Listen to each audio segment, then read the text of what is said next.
we haven't been able to do that. Every game's so important. Keep trying to help him grow, keep trying to help him develop and see things the way that he needs to see them. And we need to do things well, around him. But at the same time, it's on me to get him to play better than what he's played. So far, I haven't done a good enough job. All right, so taking my emotions out of the conversation, Mark, let me just come to you. I see Bart shaking his head. Mark, let me come to you. You know Darnold well, obviously. He's an SC guy. You're an SC guy. He's the Jets quarterback. You're a former Jets quarterback. Do you believe with a fresh start he can recapture the magic that at one time had teams talking about tanking for him? Yeah, I think the most important thing is he's shown flashes. He's shown enough, in my opinion, to give him a chance somewhere else. Indy, San Francisco, somewhere that's going to develop around him, draft around him, and put him in positions to be successful.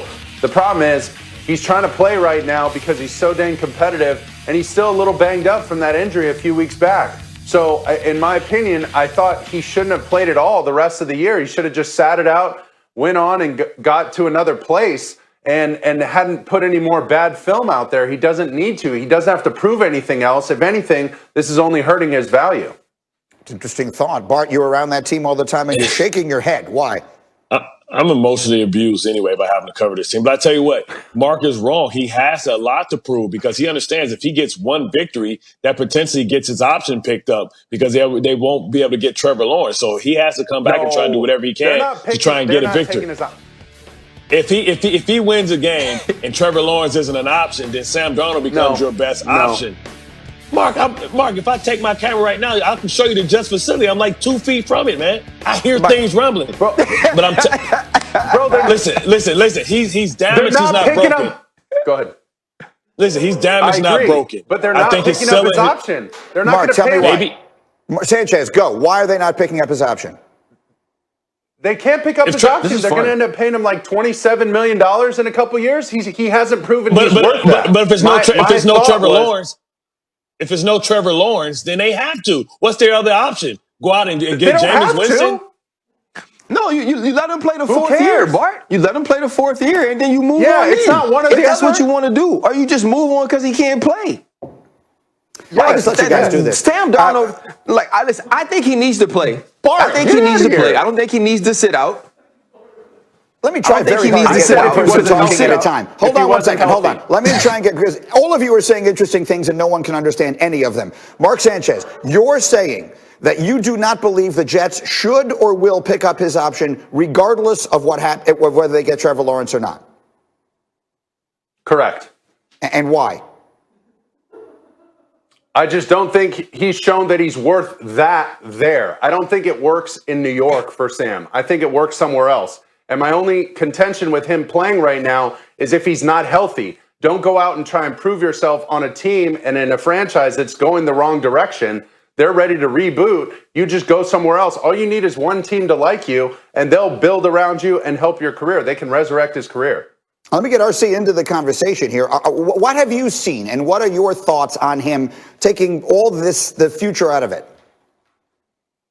Listen, Mark is exactly right. You've seen flashes. Every now and then you get him rolling out of the pocket to his left, throwing back across his body and completing touchdown passes, or you get him scrambling out of the pocket and scoring in primetime football. You can see some of those things. The things that scares you is still the decision-making, the interceptions, the turnovers. Those are things we saw when he was coming out of USC. But here's what the positive has to be. First off, Adam Gase, duh. Of course you failed him. Of course you didn't do the job that you were brought there to do, other jobs you said you came over to do. But we've seen this with Ryan Tannehill. Look at somebody getting into a new facility, a new organization, a new type of team, a team that builds around you, a team that is set up to win, and then you can excel, then you can succeed. I believe that's what Sam Darnold needs to do.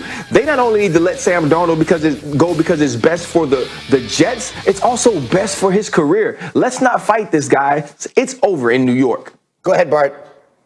So for me, if he's able to win a game, then he becomes your best option if you can't get Trevor Lawrence. Understanding that Adam Gase won't be here. he'll be able to get a new coach, maybe the enemy. They have a lot of draft capital. They have a lot of salary cap. They're going to have money when nobody else is going to have money. They can bring a Zach Ertz in here. They can go get Juju or Galladay. They can go out and build a team around him. And that's what you have to do if you can't get Trevor Lawrence. They understand that it's more about Adam Gase and his inability to be a comparable coach than it is about Sam Darnold's ability to be a very good quarterback. He may be good. He's not great. He's not elite. I think it's still in his Dak Prescott. You can win with him.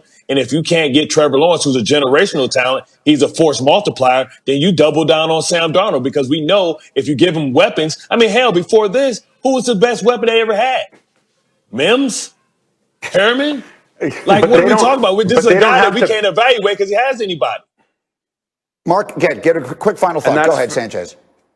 Yeah, I agree with all that, Bart. All I'm saying is just because he wins a game doesn't mean you go pay him $26 million in his fifth year. They can just keep him through through next year without exercising the fifth-year option and see how it goes. Leave him in like a prove-it-year kind of contract. That's fine.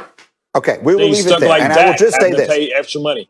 Perhaps appropriately, that conversation was even more disorganized than the Jets' offense has been all year long. We'll take a short break and we will. Has ended there in Philly, but I was told that the ownership is looking at everything. They want to see improvement over the next few weeks. So that starts from GM Howie Roseman all the way down to coaches and players. So keep a close eye on Philly to see if they make any improvements. All right, really interesting. Everyone on notice for a team that clearly had higher expectations than this. Bart, so you hear that. What are your thoughts on where you would point the blame for the Eagles?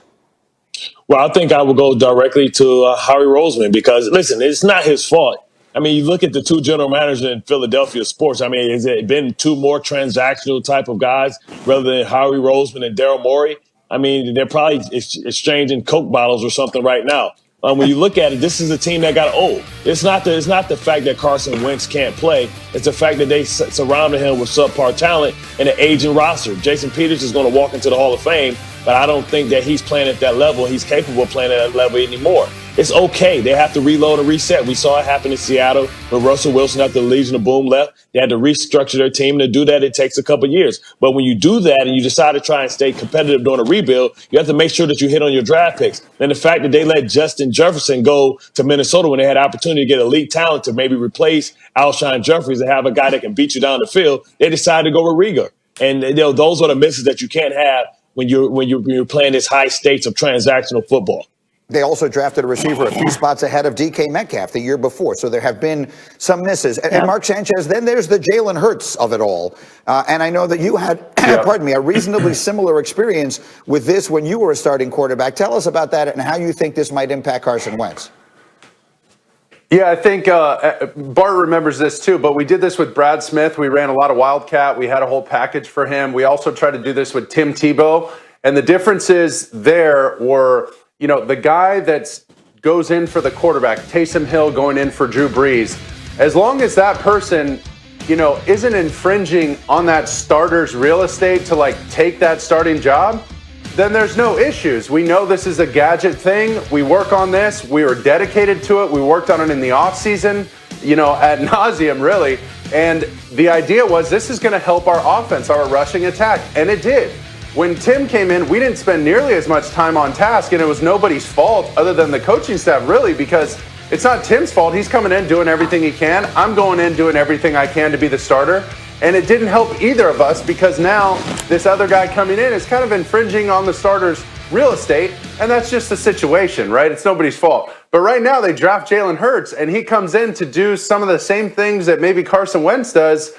Now you're sending mixed messages, not just to Carson Wentz, who's, at this point a little fragile, and the entire team, the organization, the fan base. Nobody knows what's going on. So if you're not really practicing that, if you're not dedicated to that, and he's coming in to throw a quick out, what is that? I completely agree. Let's just take the gray out, Mark. Tim Tebow was coming. He believed that he could take your job. Brad Smith understood that his role was to be a part of the offense, not to be the offense. So it's the fact that when they brought in Tim Tebow, he didn't realize that he was coming in to replace Brad Smith. He thought he was coming in to replace you. So it was an uncomfortable situation because Tim saw himself as a starter when you were the starter and an unquestioned leader of the team. And Tim just messed it all up. No, I didn't say that. Guys, I didn't say that. Well, I said it because you can't. Okay. Diana, let me come to you on that, because that's not what, I don't know which of those things is going on at this point with Jalen Hurts.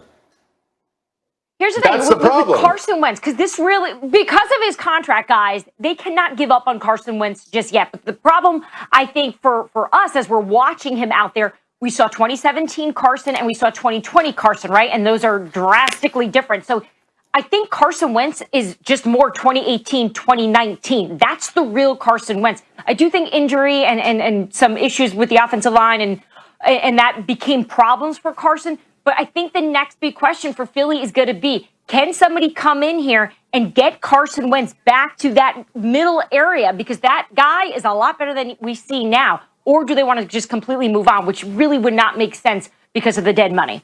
I want to make sure I'm being clear, or that I'm clear on what you're saying. When you say bring someone else in, you're talking about a new coach, right? And ultimately, that's what you're saying, yes?